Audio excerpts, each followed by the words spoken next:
काहू की निंदा और स्तुति ना करे। किसी की भी, संत महापुरुषों की निंदा की तो क्या गया, किसी अन्य की भी निंदा आदि ना करो, क्योंकि सब रूपों में भगवान है।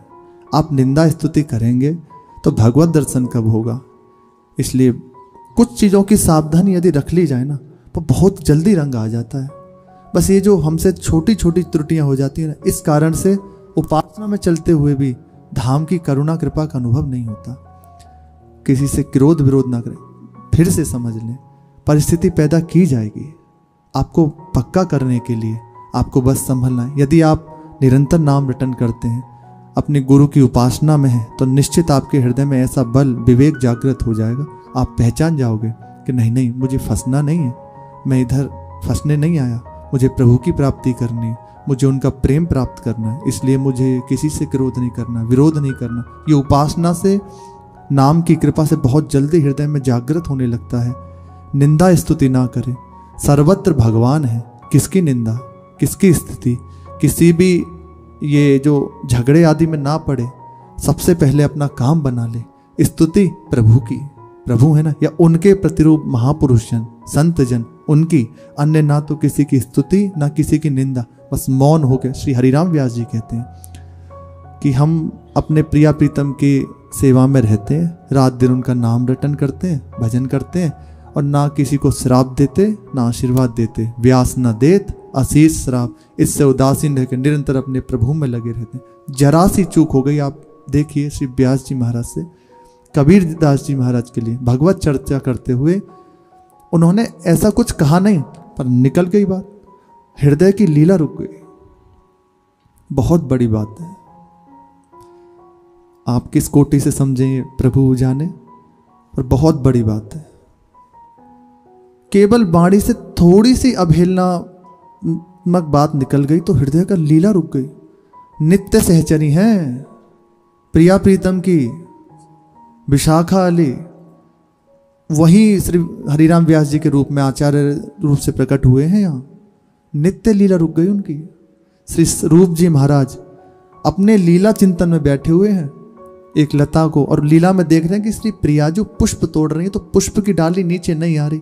श्री लाल जी ने झुकाई उस डाली को, प्रिया जी ने पकड़ी, और लाल जी कौतुकी और छोड़ दी डाली, श्री जी लटक गई उस पर।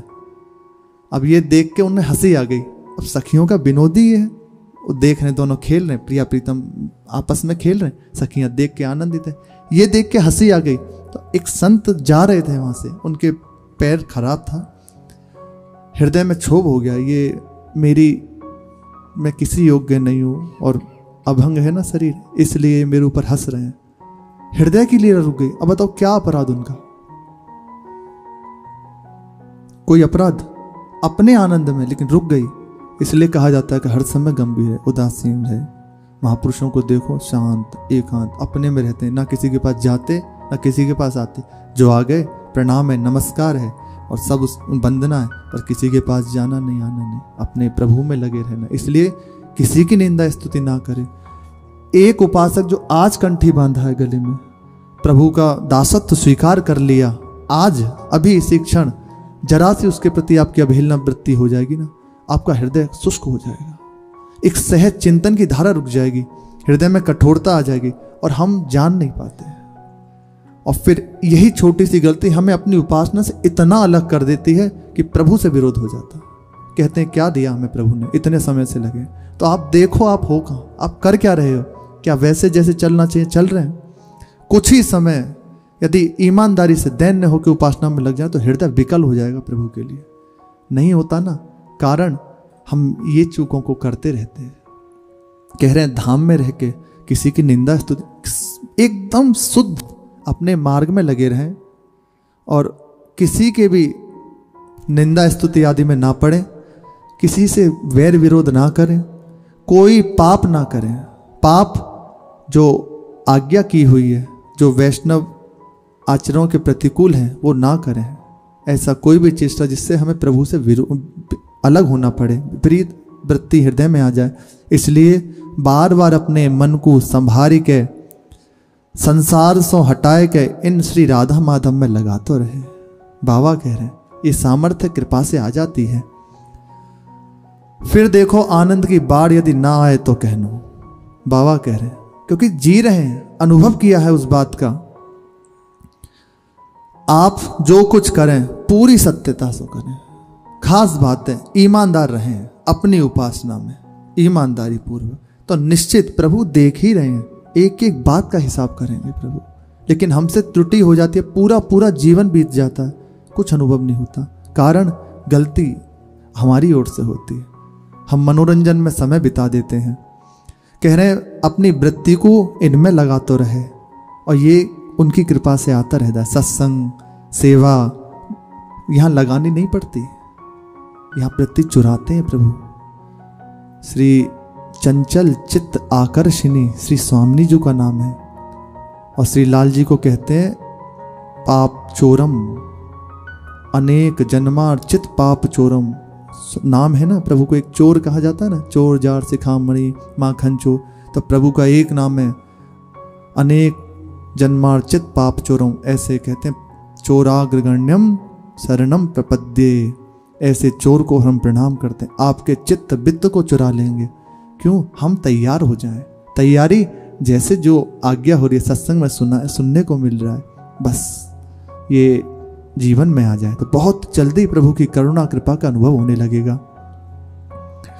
साथ ही निरंतर इनको नाम जप करते करते इनकी याद में तड़प तड़प के, जब शुरू ऊपर वाली बात होगी ना, किसी से वैर विरोध नहीं, सब कुछ सह रहे हैं, किसी की निंदा स्तुति नहीं, बस अपने प्रभु में लगे हुए हैं।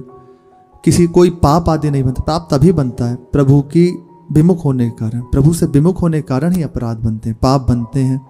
इसलिए बार बार अपने आप को संभालते रहे, संसार से दृष्टि हटाकर अपने चित्त को प्रभु में लगाते रहे, तो आ जाएगा हृदय में प्रभु के लिए तड़पन। कब देखूं भरी नैन श्री गौर श्यामल चरणारविंद, कब नेत्रों से भर के आपको देखूंगा, भर नेत्र देखूं, कब देखूं भींजत इन नैनन। युगल सरकार परस्पर पावस की ऋतु है, सुंदर कुंज के बाहर खड़े हुए हैं, दिव्य शोभा क्या वर्णन करें, दो चकोर दो चंद्रमा, ऐसी अद्भुत शोभा का दर्शन देखने के लिए तड़पन होना शुरू हो जाएगी। ब्रह्मादिक के भोग सम विषसम लागत ताए, नारायण ब्रज चंद्र की लगन लगी है जाए। कुछ सुहाय और कछु ना सुहात, जिनको जुगल सेवा सुख जब हृदय में आ जाएगी ना प्रभु से मिलने, तो खुद हृदय विकल होता रहेगा, कब भर नेत्र देखूंगा, आपके सिवा तो मेरा कोई नहीं, कैसे आपको पाऊं, आप मिल जाइए, मैं तो नहीं जानता कैसे आपको पाऊंगा, करुणा करके आ जाओ। ये तड़पन शुरू हो जाएगी हृदय में।